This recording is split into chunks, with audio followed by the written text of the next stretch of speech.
అదే RTV app వార్తల్ని క్షణాల్లో చదివే అవకాశం ఉంటుంది. ఒక న్యూస్ పేపర్, ఒక టెలివిజన్ ఛానల్ మీ చేతుల్లో ఎప్పుడూ ఉంటాయి. ప్రస్తుతం మనం రాజన్న సిరిసిల్ల జిల్లాలోని నేతన్న దగ్గర ఉన్నాము. గత ప్రభుత్వంలో అయితే బతుకమ్మ చీరల ఆర్డర్తో అయితే కొంతవరకు అయితే 2 చేతుల పని అయితే దొరికింది. ఇప్పుడైతే పని లేదని అయితే నేతన్నలు ఇబ్బందులు పడుతున్న పరిస్థితులు అయితే చూసాం. మగ్గాలనైతే అమ్ముకున్న పరిస్థితులు సైతం వచ్చాయి.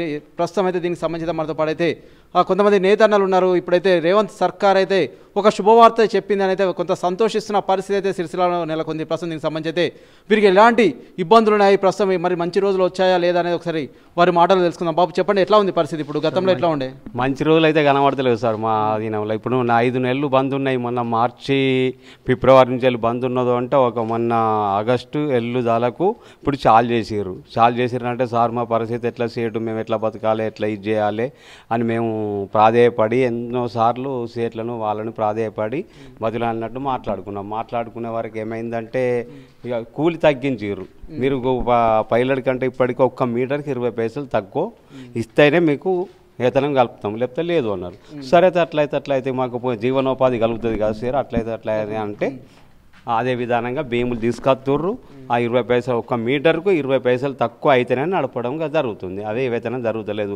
మార్కెట్కి పోతారంటే కాయగూరలు, నూనె, నిత్యావసర వస్తువులు అడ్డగోలు పెరిగినాయి. ఇంకా మా కూలి ఎంత తగ్గిందో ఆ వేతనం బయట అంత పెరిగింది. మాకు ఆలోచన బతకడానికి బాగా ఏమంత ఆధారం లేదు. పొలాలకు ఫీజులు అవి ఇవి వేతనం చేయాలంటే ఇప్పుడు దవాఖానల మందుల పరిస్థితులు పోతున్నాం. సర్కారు దవాఖానకు పోతే గోలు ఇస్తారు, ఇది చేస్తారు. మళ్ళీ ప్రైవేట్కి పోతేనే మనకు వేతనం ఇదైతుంది, ఆరోగ్యం మంచిగా అవుతుంది. కానీ అటు ఇటు సరిపోతలేవు వేతనం. ఇప్పుడు రేవంత్ సర్కార్ అయితే కొంత ఆర్డర్ అయితే ఇస్తామని చెప్పి చెప్తున్నారు. అత్తురు కానీ మాకు అంత దూరం వస్తుందా సారు? ఇప్పటికి వరకైతే బాగా లొత్తుకల పడ్డాం, బాగా అప్పులు బాగా అయినాయి. జీవనోపాధికి బాగా తగిలీపు అంటే తగిలీపు ఉన్నది. మరి ఇట్లయితే మరి మీ పరిస్థితి ఏంటి? ఏమో ఇక రేవంత్ సార్ ఏం చేస్తాడో, మమ్మల్ని ఏం చేస్తాడో. సీరియల్ వస్తాయని అంటారు, మరి అవి వచ్చినంటే ఏదో అవిధిగా అని అంటే మాకు ఇంట్లో ఇక నడితేనే ఆధారం ఉంటుంది, నడవకపోతే ఆధారం ఉంటుంది. ఇవన్నా ఈ నడిచేదానికి బయటకైనా ఈ టెస్ట్ భీములకైనా కానీ మళ్ళీ పాత బావు కొత్త బావు యథావిధిగా ఇస్తేనేమో మాకేమైనా జీవనోపాధి. కానీ ఇదే 1 మీటర్కి 20 పైసలు తగ్గింపైన వరకు మేము బతకడానికి ఆశ లేనట్టుగా అనిపిస్తుంది. నిత్యావసర ధరలు అయితే అన్ని ఆకాశాన్ని అంటిన పరిస్థితి ఉంది. ఇప్పుడు నూనె కావచ్చు, ఉప్పు కావచ్చు, ప్రతిదీ అయితే పెరిగింది. పప్పులు కావచ్చు, సర్వం కూరగాయలతో సహా. మరి ఏం తింటున్నారు, ఎట్లా ఉంటున్నారు మీరు? ఇక దాంట్లో వినియోగించుకోవాలి. ఎవరినే వాడతాం? ఇక ఆయనతో 20 పైసలు తగ్గింపు వాళ్ళు చెప్పేపటికి ఆయనతో 20 పైసలు తగ్గింపు, మీటర్కి 20 పైసలు తగ్గింపు ఉండేపటికి ఆయనతో నడుపుతున్నాం. ఇంత పొట్ట కోసుకుంటున్నాం. ఇంత గవర్నమెంట్ అయితే ఇక బియ్యం ఇస్తున్నాయి మోడీ సర్కారు. ఏమవుతుందో ఏం చెప్తున్నాం. పని దోపిడీ జరుగుతుందా మరి? అంటే మీకు అయితే దోపిడీ కాదు, వేతనం బంద్ పెట్టిర్రు. మాకు పడతలు లేదని పెద్ద షెట్టులు బంద్ పెట్టిర్రు. ఇక దాని వలన మేము ఇదే ఏముంటుంది కానీ 1 మీటర్కి 20 పైసలు తగ్గింపు తోటి నడుపుకుంటున్నాం. ఓకే, అంటే గత ప్రభుత్వంలో ఎట్లా ఉండేదండి? గత ప్రభుత్వం వల్ల సీరియల్ వచ్చినాయి, మంచిగా చేతి నిండా పని దొరికింది. లేని మాట ఏంది? వాళ్ళు ఇక అప్పోసప్పోది వాళ్ళకి ఏర్పాటు కానీ సార్లకు కానీ మాకైతే చేతి నిండా పని ఉన్నది. అప్పుడు మంచిగా వేతనం మంచిగా జరిగింది. మరి మీకు నాయకులు ఎవరైనా మాట్లాడిరా, మీరు ఎవరైనా కలిసిరా? వత్తురు పోతురుకి ఇదే కౌన్సిలింగ్ తీసుకుంటారు, పోతుర్రు. మీరు వచ్చినట్టుగానే సారు వాళ్ళు సుధా కౌన్సిలింగ్ తీసుకుపోయారు. బాగుపడుతుంది, చేస్తుంది, వస్తుంది అని అంటారు. కానీ ఇదివరకు ఏది మాకు స్వచ్ఛత కనబడతలేదు ఆశ మీద. ప్రస్తుతం మనమైతే చూస్తున్నాము. మాకైతే ఎటువంటి ఆశ అయితే మాకైతే అనేక రకాల ఇబ్బందులు ఉన్నాయి, తక్లీఫ్ అయితే ఉన్నాయి. మాకైతే ఖచ్చితంగా ఒక దారి చూపించాలని అయితే నేతన్న వేడుకుంటున్న పరిస్థితి అయితే మనం చూస్తున్నాం. మనతో పాటు అయితే మరికొంతమంది అయితే ఉన్నారు. ఒకసారి వార్త అయితే మాట్లాడదాం. సార్ చెప్పండి, ప్రస్తుతం ఇంకా ఏం చెప్తారు? సిరిసిల్ల వస్త్ర పరిశ్రమలో ఇప్పుడు కాంగ్రెస్ ప్రభుత్వం వచ్చి 10 నెలలు అవుతా ఉంది. ఈ 10 నెలల నుంచి కూడా సంక్షోభం వల్ల మరి ఇక్కడ ఉన్నటువంటి పవర్ లూమ్స్ మొత్తం మూతపడి ఈ వస్త్ర పరిశ్రమపై ఆధారపడి జీవిస్తున్నటువంటి వేలాది మంది నేతన్నలు రోడ్డు మీద పడ్డటువంటి పరిస్థితి ఉంది. ఈ సందర్భంగా మేము ఇక్కడ సిరిసిల్ల నేతన్నల ఉపాధి కల్పించాలని చెప్పి, ఇక్కడ ఆత్మహత్యలు నివారించాలని చెప్పి అనేక ఆందోళన పోరాటాలు నిర్వహించిన ఫలితంగా మొన్న రాష్ట్ర ముఖ్యమంత్రి రేవంత్ రెడ్డి గారు హైదరాబాద్లో ఏర్పాటు చేసిన సమావేశం సందర్భంగా మేము బతుకమ్మ చీరలు కాకుండా ఇక్కడ రాష్ట్రంలోని స్వయం సహాయక సంఘాలు ఏవైతే మహిళా పొదుపు సంఘాలు ఉన్నాయో వాటికి 63 లక్షల మంది సభ్యులకు ఒక్కొక్కరికి 2 చీరలు చొప్పున 1,26 లక్షల చీరలు అంటే దాదాపు 8 కోట్ల మీటర్ల ఆర్డర్ను ఇస్తామని చెప్పి ప్రకటించడం జరిగింది. ఆలస్యంగా ఈ ప్రకటన చేసినా కూడా మరి దీన్ని మేము కార్మికులందరికీ వెంటనే ఉపాధి దొరికే విధంగా వెంటనే ఆ పథకాన్ని అమలు చేసే విధంగా విధి విధానాలు రూపొందించాలని తెలియడం జరుగుతూ ఉంది. ప్రధానంగా చూసుకున్నట్లయితే ఇప్పుడు తెలంగాణ రాష్ట్రంలోనే సిరిసిల్ల అంటే వస్త్ర పరిశ్రమకు పేరుగాంచింది. మరి అత్యధిక పవర్ లూమ్ కలిగి వేలాది మంది ఉపాధి పొందుతుంది సిరిసిల్లాలో. అటువంటి సిరిసిల్లాలో గతంలో ఉన్నటువంటి బీఆర్ఎస్ ప్రభుత్వం స్థానిక ఎమ్మెల్యే కేటీఆర్ గారు కూడా 15 సంవత్సరాల పాటు ఇక్కడ ఎమ్మెల్యేగా కొనసాగి తాత్కాలిక ప్రయోజనం కోసం మాత్రమే పనిచేసినటువంటి పరిస్థితి ఉంది. పూర్తి స్థాయిలో శాశ్వత పరిష్కారం దిశగా ఆలోచించలేదు. కేవలం బతుకమ్మ చీరలు, కొన్ని సంక్షేమ పథకాల ద్వారా కొంత తాత్కాలికంగా కార్మికులకు ఉపశమనం లభించిందే తప్ప శాశ్వత పరిష్కారం దొరకలేదు. శాశ్వత పరిష్కారం కల్పించాలని చెప్పి వర్కర్ టు ఓనర్ అంటే కార్మికుడిని యజమాని చేయడం ద్వారా పరిష్కారం జరుగుతుందని చెప్పి అనేక సార్లు ప్రభుత్వం దృష్టికి తీసుకెళ్లిన సందర్భంగా గత ప్రభుత్వం వర్కర్ టు ఓనర్ పథకాన్ని ప్రారంభించి ఇక్కడ పెద్దూరు శివార్లో దాదాపు 88 ఎకరాల స్థలంలో 46 వీవింగ్ షెడ్స్, 4 వార్పింగ్ షెడ్స్ 1104 మందికి మొదటి విడతగా అందిస్తామని చెప్పి ప్రకటించి అక్కడ పెద్దూరు శివార్లో వీవింగ్ పార్కు నిర్మాణం పూర్తి చేయడం మాత్రమే జరిగింది. కానీ ఆ కార్మికులను ఎంపిక చేసి వారిని యజమానులుగా మార్చి ఈ ప్రభుత్వ ఆర్డర్లు వారి ద్వారా ఉత్పత్తి చేస్తే దాదాపు సిరిసిల్లలో సగం కార్మికులకు శాశ్వత పరిష్కారం దొరికేది. ఆ రకంగా ప్రయత్నం చేయలేదు. ఇప్పటికైనా ఈ ప్రభుత్వం ఏదైతే ప్రకటించిందో ముఖ్యమంత్రి గారు ఈ చీరల పథకాన్ని, అంటే ఈ చీరల పథకాన్ని గతంలో ఇక్కడ కొంతమంది మాత్రమే లబ్ధి చేకూరింది, నాణ్యత చీరలు ఇవ్వలేదని చెప్పి ముఖ్యమంత్రి గారు చెప్పారు. మరి మీరు నాణ్యత గల చీరలు ఇస్తా అంటే ఇక్కడ సిరిసిల్ల పవర్లూమ్ వస్త్ర పరిశ్రమలో ఇక్కడ స్థితిగతులు అంటే ఇక్కడ పవర్లూమ్స్ ఎట్లా ఉన్నాయి, వీటికి సంబంధించినటువంటి పవర్లూమ్స్ మీద అనుబంధ రంగాల కార్మికులు పనిచేస్తూ ఉన్నారు. వీరికి సంబంధించి డిజైన్లను రూపొందిస్తున్నట్టు మాకు సమాచారం అందించి ఇక్కడ ఈ పవర్లూమ్స్ మీద తయారయ్యే డిజైన్లను రూపొందించి ఆర్డర్స్ ఇస్తేనే ఇక్కడ కార్మికులకు ఉపాధి దొరికే పరిస్థితి ఉంటుంది. కాబట్టి ఆ రకంగా విధి విధానాలు రూపొందించాలి. స్థానికంగా ఉన్నటువంటి ఇక్కడ కార్మిక సంఘాలతోని ఒక సమావేశం ఏర్పాటు చేసి వాళ్ళ అభిప్రాయాలు కూడా తీసుకొని ముందుకెళ్తేనే ఇక్కడ న్యాయం జరిగే అవకాశం ఉంటుంది. మరి గతంలో ఈ బతుకమ్మ చీరల వల్ల కొంతమందికి మాత్రమే లబ్ధి చేకూరింది, యజమానులకు మాత్రమే అని బీఆర్ఎస్ ప్రభుత్వం ఆ విధంగా చేసిందని చెప్పి ఇక్కడ కాంగ్రెస్ నాయకులు అంటూ ఉన్నారు.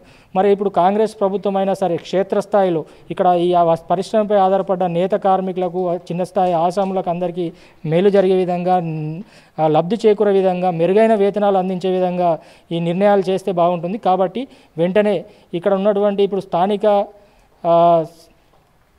ఈ చేనేత జౌళి శాఖ మంత్రి గారు 10 నెలలు అవుతుంది, ఇంతమంత పరిశ్రమ సిరిసిల్లాలో ఉంది, ఇప్పటి వరకు కూడా ఒక్కసారి కూడా ఇక్కడికి వచ్చి సందర్శించినటువంటి పరిస్థితి లేదు. 12 మంది నేతన్నలు ఉపాధి లేక ఆత్మహత్యలు చేసుకున్నా కూడా కేవలం ఇక్కడికి రానటువంటి పరిస్థితి ఉంది.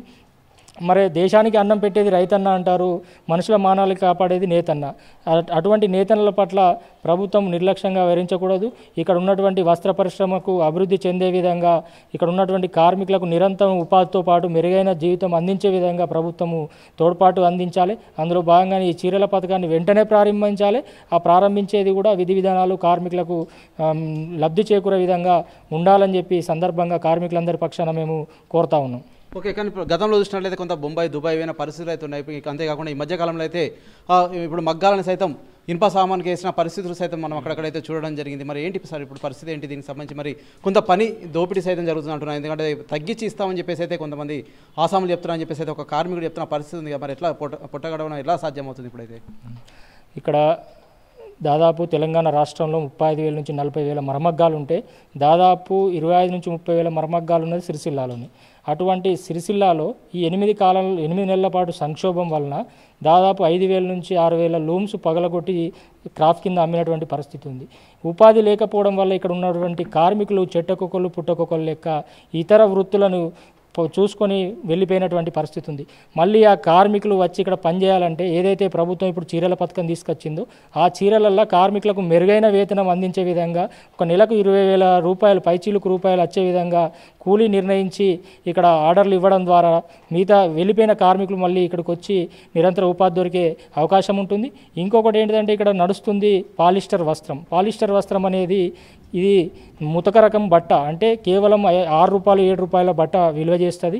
దీనికి సంబంధించి ప్రధానంగా ఇక్కడ కూలీ తగ్గించడం కావచ్చు, ఇక్కడ నడవకపోవడానికి ప్రధాన కారణం యజమానులు ఏం చెప్తున్నారంటే ఇక్కడ బయట రాష్ట్రాలలో మేము పోటీకి తట్టుకోలేకపోతున్నాం, ఇక్కడ ట్రాన్స్పోర్ట్ సౌకర్యం లేదు, ఇక్కడ ఉన్నటువంటి విద్యుత్ ఛార్జీలు ఏదైతే ఉన్నాయో సబ్సిడీకి సంబంధించి గతంలో 4వ కేటగిరీ కింద కుటీర పరిశ్రమ కింద పరిగణించినటువంటి కాటేజ్ ఇండస్ట్రీని 3rd కేటగిరీ కింద పరిగణించడం ద్వారా 2 రూపాయల యూనిట్ పడేది 8 రూపాయల యూనిట్ పడడం జరిగింది. ఒక కోర్టులో కేసు వేయడం ద్వారా అది కూడా 2016 నుంచి ఇప్పటి వరకు కట్టాలంటే లక్షల్లో బిల్లులు పేరుకుపోయినటువంటి పరిస్థితుల్లో ఈ సాంచలు అమ్ముకున్నా కూడా మేము బిల్లులు చెల్లించలేని పరిస్థితుల్లో ఆ విషయాన్ని కూడా ప్రభుత్వం దృష్టికి తీసుకెళ్ళి మరి సబ్సిడీ అందించే విధంగా చర్యలు తీసుకుంటే ప్రభుత్వం సబ్సిడీ అనేది ఉపాధి కోసం అందిస్తుంది.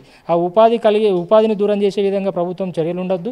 ఆ సబ్సిడీ అయితే ఇతర రాష్ట్రాల మాదిరిగానే ఇక్కడ కూడా అందించే విధంగా చర్యలు తీసుకొని ఇటు పరిశ్రమ అభివృద్ధి కావచ్చు, కార్మికుల సంక్షేమానికి కూడా ప్రభుత్వము చర్యలు తీసుకోవడం ద్వారానే ఇక్కడ కార్మికుల కూలీ తగ్గింపు జరగదు. ఆ రకంగా ఉండాలంటే పరోక్షంగా ప్రభుత్వమే దీనికి కారణం. ఒకవైపు యజమానులు కూలీ తగ్గిస్తున్నారంటే ప్రభుత్వము ఆ విద్యుత్ సబ్సిడీ ఏదైతే యజమానులకు అందిస్తుందో యజమానులు కూలీ దించకపోదురు. ఆ రకంగా ప్రభుత్వం కూడా ఆ రకంగా వివరించాలి, ఇటు కార్మికులకు న్యాయం జరిగే విధంగా చూడాలని చెప్పి మేము కోరుతాం. అంటే ప్రస్తుతం చూసినట్లయితే కొంతవరకు అయితే ఆ కార్మికులకైతే సంవత్సరం మొత్తం పని దొరికే అవకాశాలు ఉన్నాయంటారు.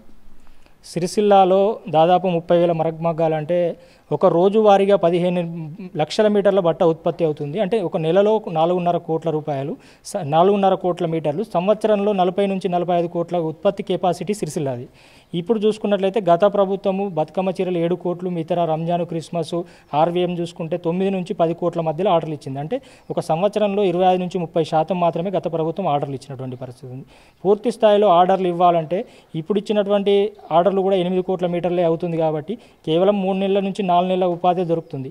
కాబట్టి ఇక్కడ ప్రైవేటు ఆర్డర్స్ ఇతర రాష్ట్రాలతో పోటీ పడగలిగితేనే ఇక్కడ పూర్తి స్థాయిలో నడిచే అవకాశం ఉంటుంది. లేకుంటే ప్రభుత్వం ద్వారా ఇతర రాష్ట్రాలకు సంబంధించి కావచ్చు, ఇతర అన్ని ప్రభుత్వ రంగ సంస్థల ఆర్డర్లను కూడా పూర్తి స్థాయిలో ఇవ్వగలిగితే ఒక 6 నెలల్లో 8 నెలల పాటు ఇక్కడ ప్రభుత్వ ఆర్డర్ల ద్వారా ఉపాధి కల్పించగలిగితే మిగతా ప్రైవేట్ ఆర్డర్ల ద్వారా కొంత మేరకు ఉపాధి దొరికే అవకాశం ఉంటుంది. ఆ రకమైనటువంటి ప్రభుత్వం ఆ రకంగా ప్రయత్నం చేయాలి. ఏదైతే ఇండస్ట్రీ డెవలప్మెంట్ కావాలంటే ప్రభుత్వ ప్రోత్సాహం అయితే తప్పకుండా అవసరం. ప్రభుత్వం ప్రోత్సాహం ఇండస్ట్రీకి అందించాలి, సబ్సిడీలు అందించాలి. దాని ద్వారా కార్మికులకు ఉపాధితో పాటు సంక్షేమాన్ని దృష్టిలో పెట్టుకోవాలి. కాబట్టి ఆ ప్రభుత్వం ఆ విధంగా విధి విధానాలు రూపొందించాలి. వెంటనే ఇక్కడ ఉన్నటువంటి చేనేత జౌళి శాఖ అధికారులు కావచ్చు, పై అధికారులు కావచ్చు, సంబంధిత శాఖ మంత్రి గారు కావచ్చు, వెంటనే ఇంత పెద్ద పరిశ్రమ ఉన్న సిరిసిల్లాకు వెంటనే ఇక్కడికి ఇచ్చేసి ఇక్కడ ఉన్నటువంటి వారందరితో సమీక్ష సమావేశం జరిపి విధి విధానాలు రూపొందించి అందరికీ న్యాయం జరిగే విధంగా విధి విధానాలు రూపొందించి కార్మికులందరికీ కూడా మెరుగైన ఉపాధితో పాటు నిరంతరం ఉపాధితో పాటు మెరుగైన వేతనాలు అందించే విధంగా ఇప్పటికైనా చర్యలు తీసుకోవాలని కోరుతా ఉన్నాం. ఓకే, ప్రస్తుతం మనమైతే చూస్తున్నాం ప్రతి వ్యక్తికి కావాల్సింది కూడు, గూడు, గుడ్డ. కూడు పెట్టే రైతన్న అయితే ప్రస్తుతం అయితే కొంతవరకు అయితే అనేక రకాల సబ్సిడీలు వస్తున్నాయి అని చెప్తున్నారు. అంతేకాకుండా తర్వాత మానాన్ని కాపాడే నేతన్నకు సంబంధించి అయితే అనేక రకాల ఇబ్బందులు ఎదుర్కొంటున్నాము. మేము పని చేయడానికి సిద్ధంగా ఉన్నప్పటికీ సైతం ప్రభుత్వాలు అయితే మాకైతే పని కల్పించడం లేదని అయితే కొంతవరకు ఆందోళన చెందిన పరిస్థితులు అయితే మనం చూసాం. కొంతమంది నేతన్నలు అయితే ఆత్మహత్యలు సైతం చేసుకున్న పరిస్థితి, వారి కుటుంబాలు అయితే రోడ్డున పడ్డ పరిస్థితులు సైతం మనం చూడడం జరిగింది. ఇప్పుడైతే గత ప్రభుత్వంలో చూసినట్లయితే కొంతవరకు అయితే బతుకమ్మ చీరల ఆర్డర్ అయితే రావడం జరిగింది. కొంతవరకు అయితే మా బతుకులు అయితే బాగుపడ్డాయని అయితే కొంత సంతోషించడం జరిగింది. కానీ తర్వాత రేవంత్ సర్కార్ వచ్చిన తర్వాత బతుకమ్మ ఆర్డర్ అయితే పూర్తిగా ఆగిపోయిన పరిస్థితి ఉంది. ఇప్పుడైతే రేవంత్ సర్కార్ అయితే ఒక శుభవార్త అయితే చెప్పడం జరిగింది. దీనికి సంబంధించి ఇప్పటికైనా మా బతుకులు అయితే బాగుపడతాయని అయితే మేమైతే భావిస్తున్నాం అని చెప్పేసి అయితే నేతన్న చెప్తున్న పరిస్థితులు అయితే మనం చూస్తున్నాం. Over to studio. మరిన్ని వీడియోస్ కోసం ఛానల్ ని సబ్స్క్రైబ్ చేయండి. లేటెస్ట్ అప్డేట్స్ కోసం వాట్సాప్ ఛానల్ ని ఫాలో చేయండి. అండ్ లింక్ డిస్క్రిప్షన్ లో ఉంది.